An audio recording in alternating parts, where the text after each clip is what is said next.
L'Éternel, notre Dieu, a conduit Daniel à de multiples visions. Et après quoi, il a dit à Daniel, scelle ces paroles, car à la fin, la connaissance augmentera. Eh bien, ce matin, nous allons voir, toujours par l'Esprit de Christ, car sans lui, nous ne pouvons pas voir, encore moins comprendre, saisir les mystères de sa parole. Et nous allons ce matin voir qui est Babylone la Grande, cette grande ville dont l'Apocalypse nous présente. Qui est Babylone la Grande? Est-ce les États-Unis? Est-ce la Grande-Bretagne? Est-ce le Royaume-Uni? Est-ce l'Irak? Eh bien, nous allons voir cela après la pause. Pouvez-vous accorder 60 secondes de votre vie au Seigneur? Vous le faire dès maintenant en partageant cette vidéo. Et ainsi, vous contribuez au royaume de Dieu ainsi qu'à l'évangélisation. Nous désirons répandre l'évangile dans la francophonie aux 4 vents de ce monde. Et nous réalisons que nous pouvons le faire de par nous-mêmes. Et nous avons besoin de vous. Et c'est avec vous que nous pouvons le faire. Nous vous demandons au nom du Seigneur de nous aider de tous vos moyens, de toute votre possibilité afin d'avancer ce ministère.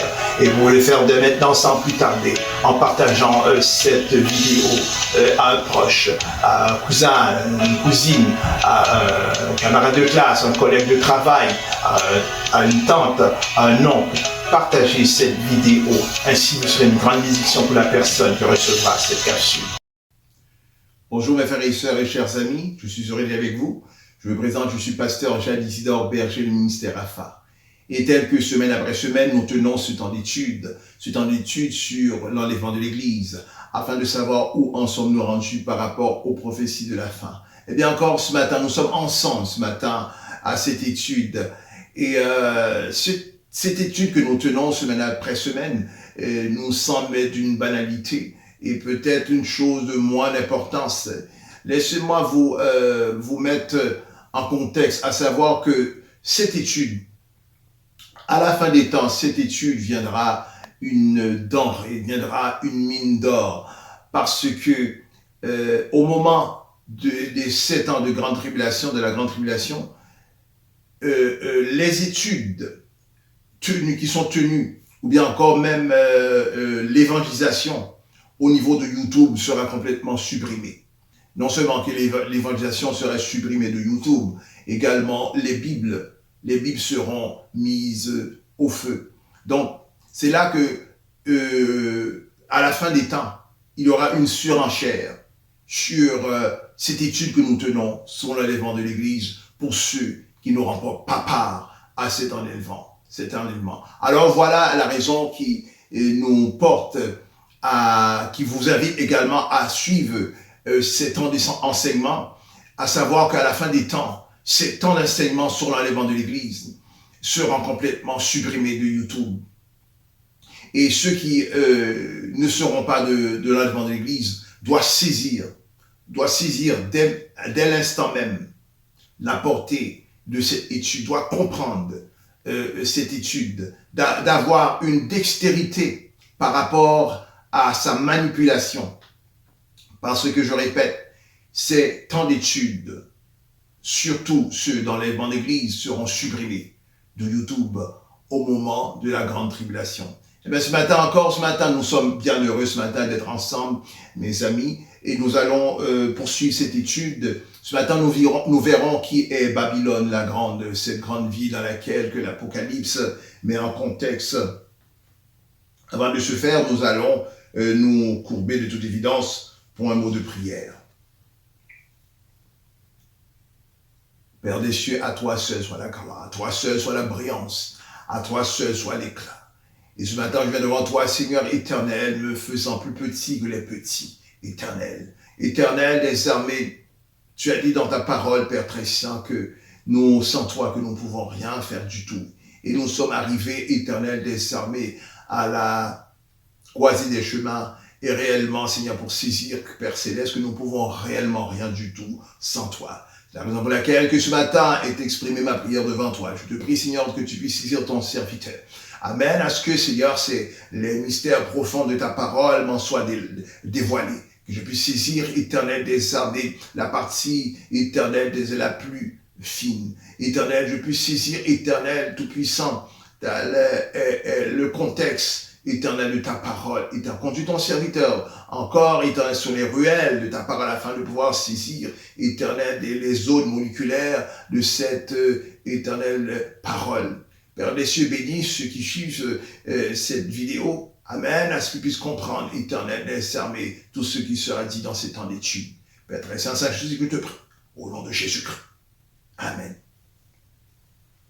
Eh bien, nous sommes encore à cette étude sur l'Apocalypse et nous allons ce matin considérer le passage de Apocalypse 14. Donc, Apocalypse 14. Donc, Apocalypse 14, cela se dit comme si je regardais, voici l'agneau se tenait sur la montagne de Sion, et avec lui 744 000 personnes qui avaient son nom et le nom de son Père écrit sur leur front. Et j'entendis du ciel une voix comme un bruit de grandes eaux, comme le bruit d'un grand tonnerre, et la voix que j'entendis était comme celle de joueurs de harpe jouant de leur harpe. Ils chantent un cantique nouveau devant le trône et devant les 4 êtres vivants et les vieillards. Et personne ne pouvait apprendre le cantique si ce n'est les 144 000 qui avaient été rachetés de la terre. Ce sont ceux qui ne sont pas souillés avec des femmes, car ils sont vierges, ils suivent l'agneau partout où il va. Ils ont été rachetés d'entre les hommes comme des prémices pour Dieu, pour l'agneau. Et de leur bouche, il ne s'est point trouvé de mensonge, car ils sont irrépréhensibles. Ici, de ce passage, j'ai trouvé que l'apôtre Jean, il est ravi en esprit au ciel, alors que cet ange qui agira à titre de majordome conduit Daniel à explorer le ciel. Et alors que Daniel, voyant que l'agneau était assis, voyant l'agneau assis sur une montagne avec les 144 000, nous comprenons que Daniel n'a pas le langage adéquat pour pouvoir décrire ce que ses yeux ont su observer. Et Daniel alla de tous les efforts dans lesquels qu'il pouvait, à part citer des choses dans lesquelles il était plus familière. C'est la raison pour laquelle, que voyant l'agneau sur la montagne, il a trouvé bon de dire qu'il s'agissait de la montagne de Sion. Parce que la montagne de Sion, nous savons que dans le ciel, il n'y a pas de montagne qui porte le nom de Sion. Et donc, Daniel, voyant que l'agneau était sur cette montagne, il n'a pas trouvé autre mot pour pouvoir décrire cette montagne, et allant à dire que cette montagne, il s'agissait de la montagne de Sion. Et la montagne de Sion, pourquoi? Parce que au moment que le deuxième temple fut détruit, les Juifs se recueillaient au mur de lamentation pour pouvoir adresser leurs prières. Et quand ils ne pouvaient pas se rendre au mur de lamentation, ils allaient dans ce lieu qui est le mont Sion. Le mont Sion, c'est là qu'il y a eu les obsèques, c'est là qu'il y a eu la mise en sépulture du roi David. Alors c'est un lieu d'une certaine manière saint. Il se rend à ce lieu pour aller de quelques prières. Alors voyant l'agneau sur cette montagne, car les montagnes qu'il connaît de son vivant, les montagnes saintes qu'il connaît de son vivant, c'est le mont Sion. C'est la raison pour laquelle, voyant que l'agneau était avec les 144 000, il a trouvé bon de dire qu'il s'agissait de la montagne de Sion. Car les 144 000, de toute évidence, ce sont de la lignée d'Israël. Or que nous savons que c'est Israël qui se rendait sur le mont Sion. Alors c'est la raison pour laquelle, que voyant l'agneau sur le mont Sion avec les 144 000, il s'exprima pour dire qu'il s'agit, c'est du mont Sion, bien encore de la montagne de Sion. Et si nous poursuivons la lecture, pour bondir au verset 3, il est exprimé, personne ne pouvait apprendre le cantique si ce n'est que les 144 000 qui avaient été rachetés de la terre. Ce sont ceux qui ne sont pas souillés avec les femmes, car ils sont vierges. Et ils suivent l'agneau partout où il va. Ils ont été rachetés entre les hommes comme des prémices pour Dieu et pour l'agneau. Et de leur bouche ne s'est point trouvé de mensonge, car ils sont irrépréhensibles. Et nous avons dit que dans l'Apocalypse, c'est un livre qui comporte de multiples symboles, de figures de style ou de métaphores. Ici, il est trouvé que les 144 000, il est exprimé que ils ne se sont pas souillés avec des femmes, car ils sont vierges. Et de leur bouche ne s'est point trouvé de mensonge, car ils sont irrépréhensibles. Mes chers amis, nous savons que la seule personne que nous connaissons, de la bouche duquel ne s'est point jailli de mensonge, la seule personne que nous savons ainsi, qui est irrépréhensible, c'est Jésus-Christ le Christ, qui est notre Seigneur, le Seigneur de l'Église. Et de sa bouche ne se jaillit point de mensonge, car Jésus est parfaitement saint.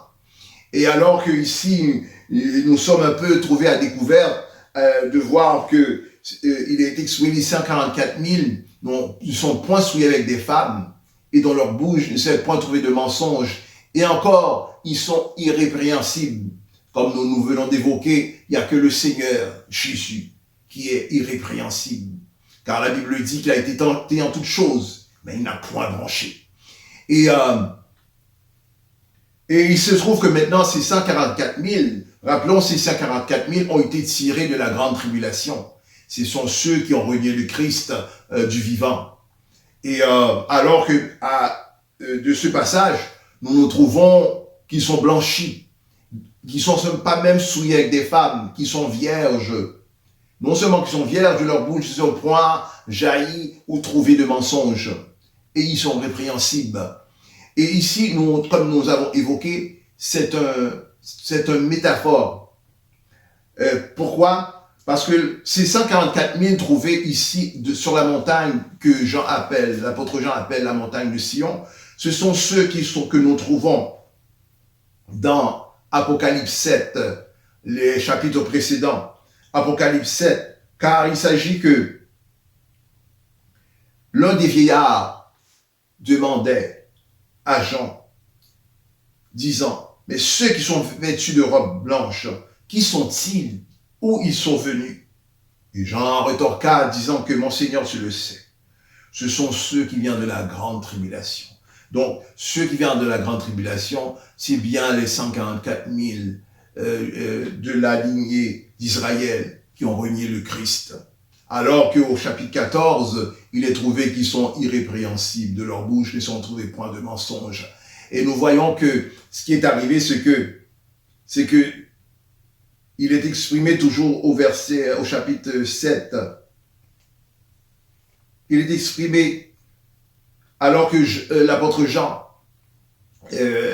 forma la réponse à l'ange. À l'ange, il disait, ce sont ceux des 44 000 avec la grande fille, ce sont ceux qui viennent de la grande tribulation. Ils ont lavé leurs robes, ils les ont blanchis dans le sang de l'agneau. Il s'agit que les 144 000 trouvés sur la montagne de Sion, la raison pour laquelle il est exprimé qu'ils n'ont point, de leur bouche, un point trouvé de mensonge, c'est parce que ils ont préalablement lavé leur robe dans le sang de l'agneau. C'est la raison pour laquelle lorsque Dieu regarde à eux, nous voyons maintenant aucun péché.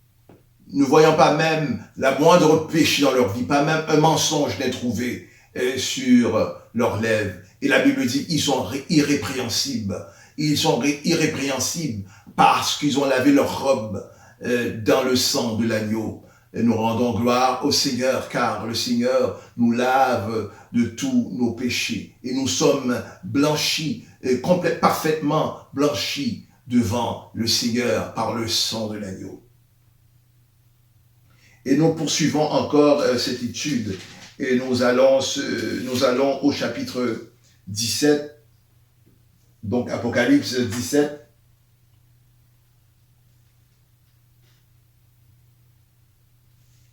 Du verset 1er au verset 18, nous faisons la lecture du verset 1er. Puis un des 7 anges qui tenait les 7 coupes vint et m'adressa la parole en disant, viens, je te montrerai le jugement de la grande prostituée qui est assise sur les grandes eaux.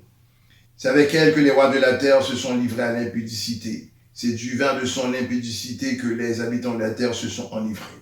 Il me transporta en esprit dans un désert. Je vis une femme assise sur une bête écarlate, pleine de noms, de blasphème, ayant 7 têtes et 10 cornes. Cette femme était vêtue de pourpre, d'écarlate, et parée d'or, et de pierres précieuses et de perles. Elle tenait dans sa main une coupe d'or remplie d'abominations et d'impureté et de sa prostitution. Nous faisons un bond pour ensuite bondir au verset 9. C'est ici l'intelligence qui a de la sagesse. Les 7 têtes sont 7 montagnes sur lesquelles la femme est assise. Ce sont aussi 7 rois. 5 en sont tombés, un existe, et l'autre n'est pas encore venu. Et quand il sera venu, il doit rester peu de temps. Et la bête qui n'est plus elle-même un 8e roi. Elle est du nombre des 7, et elle va à la perdition. Les 10 cornes que tu as vues sont 10 rois. Ils n'ont pas encore reçu de royaume, mais qui reçoivent l'autorité comme roi pendant 1 heure avec la bête. Nous faisons un saut pour bondir au verset 18. Et la femme que tu as vue, c'est la grande ville qui a la royauté sur les rois de la terre. Cette femme qui est assise sur cette bête a 7 têtes et 10 cornes. Est-ce les États-Unis? Est-ce l'Angleterre? Est-ce le Royaume-Uni? Est-ce l'Irak? Eh bien, cette femme qui est assise sur cette bête à 7 têtes, c'est bien le Vatican. Lorsque nous considérons le passage de l'Apocalypse 17 au verset 9, il est écrit que les 7 têtes sont 7 montagnes sur lesquelles la femme est assise. Et les têtes telles que nous avons évoquées lors des capsules précédentes, nous avons évoqué que les têtes représentent des contrées qui ont été des puissances de l'époque. Il y a l'Égypte, de toute évidence, Babylone, les Médo-Perses, et la Grèce, etc. Donc, il est exprimé que les 7 têtes sont 7 montagnes sur lesquelles la femme est assise. Et ce sont aussi 7 rois. Donc, lorsqu'on parle de position d'assise, on parle de position d'autorité. Et nous prenons en exemple le Canada. L'Angleterre est assise sur le Canada puisque la reine est le chef d'État du Canada. Et le titre ou bien encore la fonction de chef d'État n'est pas donnée au gouvernement ou bien encore au ministre. Le titre ou bien encore la fonction de chef d'État, c'est une fonction qu'occupe la reine de l'Angleterre. Alors, pour être en position d'assise, il faut occuper le titre royal. Donc c'est la raison qui nous conduit à comprendre que de ce passage, ou bien encore de cette femme, il n'est pas lieu des États-Unis parce que les États-Unis n'ont pas le titre de chef d'État. Les États-Unis, c'est un pays présidentiel et non un pays royal. Les États-Unis ne présentent pas de roi. Les États-Unis ne présentent pas de chef d'État ni de dynastie royale. Alors, c'est la raison pour laquelle les États-Unis ne peuvent être cette femme dans laquelle qu'il est sujet de ce passage. Donc, le seul contrée que nous trouvons qui exprime parfaitement la descriptive de ce passage, c'est le Vatican. Parce que il est écrit que ce sont aussi 7 rois. Là, cette femme est assise sur cette bête à 7 têtes qui sont 7 rois. Donc, la seule personne qui a la position d'assise sur les rois, nous parlons de rois, les 7 têtes, les 7 puissances autrefois. La seule personne qui est assise sur toutes ces puissances d'autrefois, c'est le pape. Car le pape se présente, c'est une forme royale parce que les papes, c'est une dynastie. C'est une dynastie ecclésiaste mais il reste que le roi a une prestance royale. Et sa prestance royale s'étend sur ses têtes, ou bien encore ses rois. Nous parlons des puissances d'autrefois. Nous parlons de l'Égypte, la Babylone, la Grèce, les Médo-Perses, etc. Donc c'est le pape. Lorsque nous évoquons cela, nous pouvons évoquer l'Égypte. L'Égypte actuellement occupe 600 000 personnes qui font profession de la foi catholique, alors que dans les années 80, nous trouvons 1 million de personnes qui se montraient de foi catholique. Et il y a une régression par rapport à ça, par rapport à ce mouvement, le mouvement d'islamique, qui est une forme de religion qui est entremêlée avec la politique. Mais il reste que le pape a une position d'assise sur ces contrées. Il est également exprimé du verset 4, cette femme était vêtue de pourpre. La couleur pourpre, c'est une couleur rougeâtre, et d'écarlate. La couleur écarlate, c'est une couleur qui tend vers le mauve. Et nous voyons que le pape, au moment de ses déplacements, va arborer la couleur blanche. Alors au moment des homélies, au moment des messes, il arborera la couleur rouge comme tunique, ou bien encore la couleur mauve. Et donc c'est la raison pour laquelle il est exprimé de ce verset. Et cette femme est vêtue de pourpre, d'écarlate, parée d'or et de pierres précieuses. Elle tenait dans sa main une coupe d'or remplie d'abominations. Et qui tient dans leurs mains cette coupe d'or? Cette coupe d'or est bien tenue par les prêtres au moment des messes. Et la Bible exprime toujours ce passage, c'est une coupe d'or remplie d'abominations. Il n'y a pas plus grande abomination que la communion. Et nous devons évoquer Gérard Bouffard, qui était un ex-prêtre catholique pendant 20 ans. Il alla dire que au moment des messes, il s'agit qu'au moment des messes, ils vont faire mourir le Christ. Alors au moment des messes, ils vont faire mourir le Christ. C'est un symbole qui exprime que Christ, son sacrifice, c'est un sacrifice imparfait. Alors que la Bible nous dit que Christ est mort une seule fois. Son sacrifice était parfait, était au-delà même, plus que la perfection, a dépassé la perfection. Et après, il fut ressuscité. Et ensuite, il s'assit à la droite du Père. Alors que au moment des messes, au moment de la communion, au moment de la communion, les prêtres vont faire ce qui est de destituer le sacrifice de Christ. Ils vont à chaque messe faire mourir le Christ. S'ils vont faire mourir le Christ, c'est prétendre que le Christ n'est pas saint, il n'est pas Dieu. Alors que nous savons que Christ était parfaitement Dieu, était parfaitement homme. Alors s'ils vont à faire mourir le Christ, c'est prétendre que Christ est imparfait. Si Christ est imparfait, cela résulte que Christ, nous avons dit qu'il était parfaitement Dieu et parfaitement homme. Mais il reste que s'il va à faire mourir le Christ, c'est dire que Christ est imparfait. Si Christ est imparfait, donc il est parfaitement homme et imparfaitement Dieu. Donc, qui veut dire que Christ n'est pas Dieu. Cela, c'est la plus grande abomination qu'il soit, la plus grande abomination de tous les temps. C'est la raison pour laquelle est exprimé dans ce passage, cette femme tenait une coupe d'or dans sa main, remplie d'abominations. Donc, mes chers amis, l'heure est venue de se quitter. Nous poursuivons cette étude la semaine prochaine, Dieu voulant. S'il a veuillez partager la vidéo, veuillez également appuyer sur la cloche de notification afin de pouvoir consulter la capsule lorsque elle est mise en ligne. D'ici là, que Dieu puisse bien vous garder.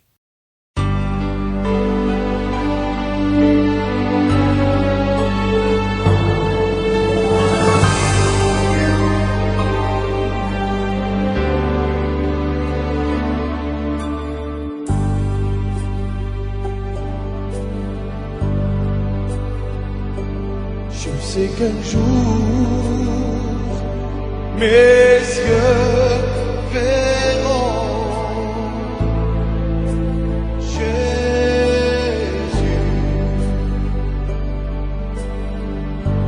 Je sais qu'un jour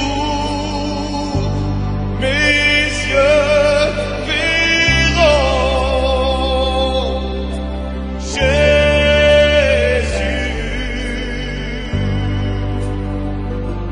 Si je marche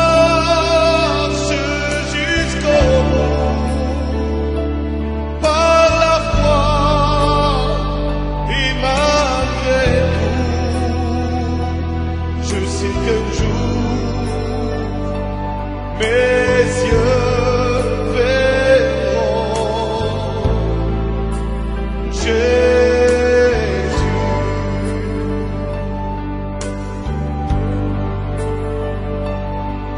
Jusqu'au bout, je veux te suivre dans les bons, les mauvais jours. Avec Dieu, mourir c'est vivre. Avec Jésus, oui pour toujours. Je sais qu'un jour, mais